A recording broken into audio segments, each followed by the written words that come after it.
So here we are. We're at Ontario Truck Driving School. I'm here with Gus Rahim. We're in the London Yard. How are we doing today, Gus?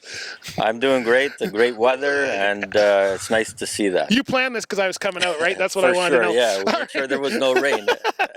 Okay, so you guys are we're actually, I guess we're still in a pandemic or whatever you want to call it, but we're out here, we're outside.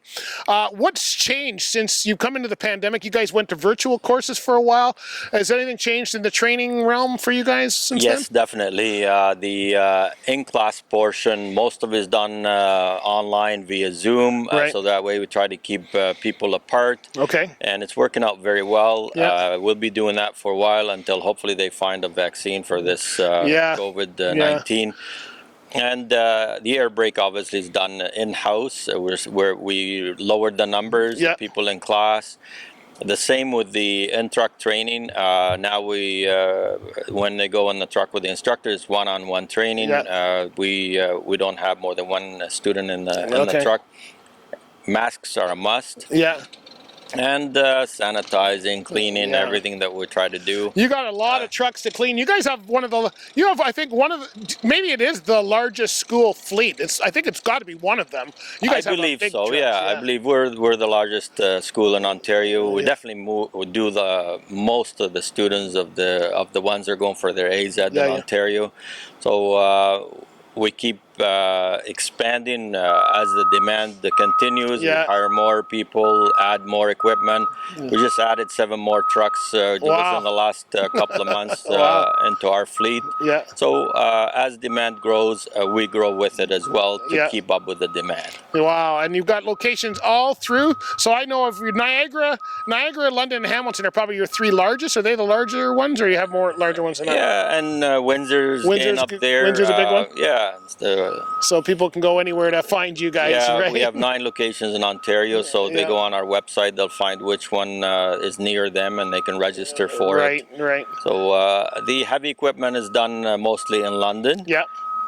We couldn't copy what we have in London somewhere else, so we decided London would be the only place that we do heavy equipment. We didn't think it was fair for people to take the heavy equipment and be shortchanged.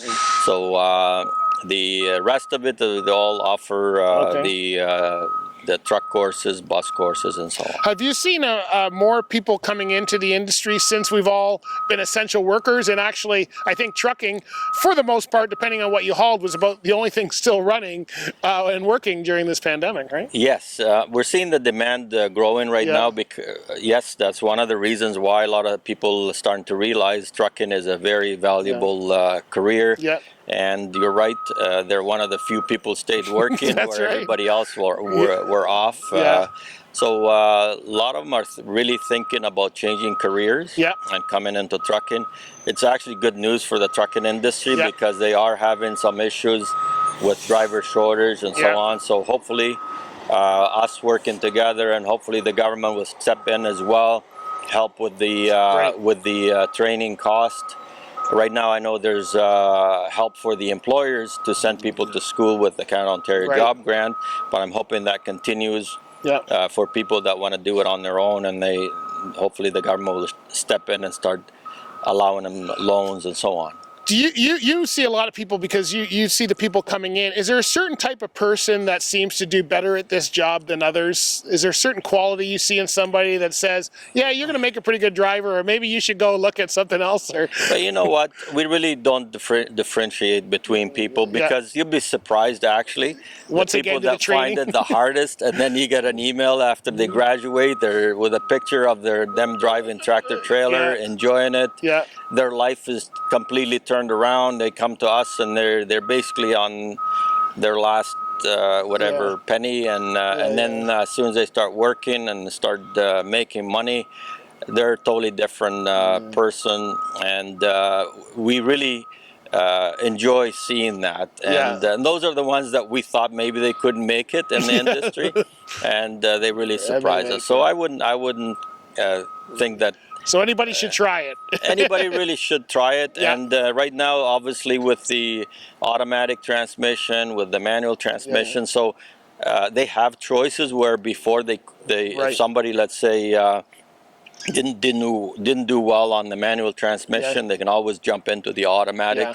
and finish on the automatic. And yes, maybe in the future they can brush up a little more on the manual transmission. And most companies offer a mix of trucks nowadays too, so someone could stay on automatic if they wanted to, depending on the carrier they might go Definitely. You're seeing a lot of the major carriers when they're renewing their equipment, they're always buying mostly automatics right now. Yes, some specialized trucking companies, they're sticking with the standard, but my advice to them is to start buying some automatics. Then that way they can actually accommodate both. The one that is comfortable driving an automatic and the ones that are not. So definitely, and the automatic trucks now have come a long way. They used to have some issues, but now they're actually easier to drive, better fuel mileage, and so on. So I think that anyone looking at purchasing trucks, they should really consider automatic transmission. Now you because you have so many locations, you probably have a large team of instructors. I know many of them, not all of them. What do you look for in an instructor? Because you have some pretty top level instructors. So what do you look for? Well, it is important. Like a lot of our instructors are older instructors because some of them want to get off the road and they want to do training. We spend quite a bit of time with them, training them and upgrading their skills and certify them as instructors. Minimum 5 years experience, tractor trailer experience they have to have. A lot of them coming in with 20 and 25 and 15 years experience. So they bring a lot of their experience with them and pass it on to the students. And also they really care about what they're doing. So they really don't want to leave the industry, but they want to stay in it, but do something to benefit the industry, which is training is another way of doing it. Well, that's a great way to do it. And of course, anybody can start. They don't have to, and people think they start this and you have to stay in this for the rest of your life. And there's so many places to go, like the instructors and stuff you're talking about, right? That you can start here, maybe do this for a few years or however long, and then move into something else and stay within the industry. And we both know it's a great industry.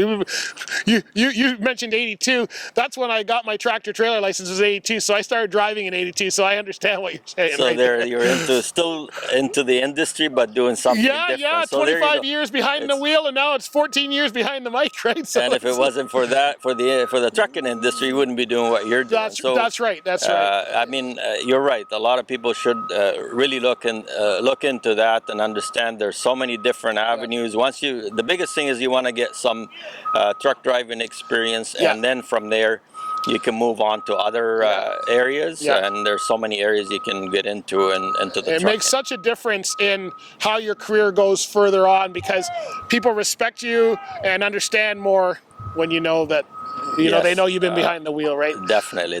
Thank you, Gus. I appreciate your time today, buddy. That's we can't shake hands because we're in the middle of a pandemic, but this is going well. Yeah, from afar.